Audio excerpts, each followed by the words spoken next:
है, ठीक है ना। चलिए, तो टेम्परेचर समझ में आया, ह्यूमिडिटी पर भी आएंगे। पहले सरफेस एरिया की बात कर लेते हैं। अच्छा, वो ध्यान है ना, मैंने आपसे कहा था कि टेरेस पे पानी डाल कर आओ।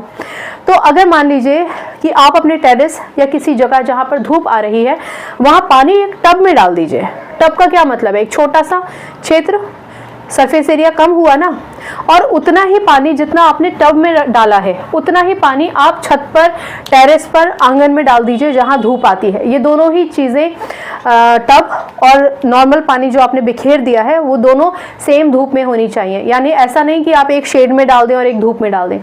तो क्योंकि टब का सरफेस एरिया सीमित है, टब तो इतना ही है ना, मान के चलिए, उसमें आपने पानी डाल दिया, तो क्योंकि टब का सरफेस एरिया कम है एज कंपेयर टू आंगन जहाँ पे सरफेस एरिया बहुत ज़्यादा है, तो आप देखेंगे कि टब का पानी अभी इवेपोरेट होना आपको लगेगा कि शुरू भी नहीं हुआ है, जबकि ये पानी जो आपने टेरेस पर या आंगन में डाला था इवेपोरेट हो चुका है और धीरे धीरे जो निशान पड़ गया था गीलेपन का टेरेस पर या आंगन पर वो भी गायब हो गया है।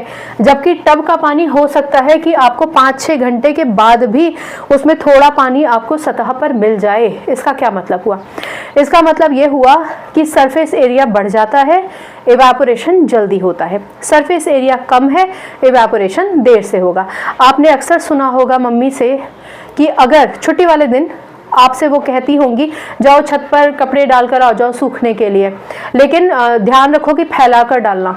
तो फैला के डालने का क्या मतलब है? जब आपने कपड़े को झाड़ा और अगर नहीं भी झाड़ा है, एक सिंपल बात बता रही हूँ, उसको फैला के डाल दिया, तो फैला के डालने का मतलब उसका सरफेस एरिया ज़्यादा है। अब वहीं अगर ये कपड़ा आपने बस ऐंठ के एज इट इज़ डाल दिया था, ये कपड़ा नहीं सूखेगा, डांट पड़ेगी मम्मी से वो अलग।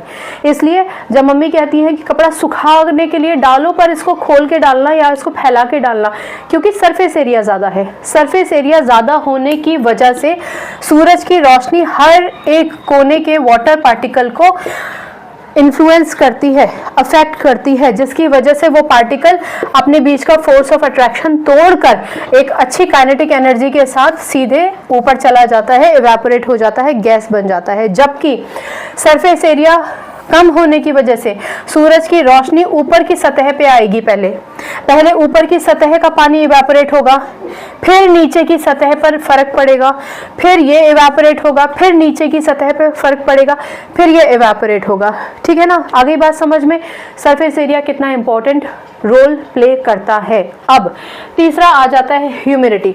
ह्यूमिडिटी मतलब हम इसको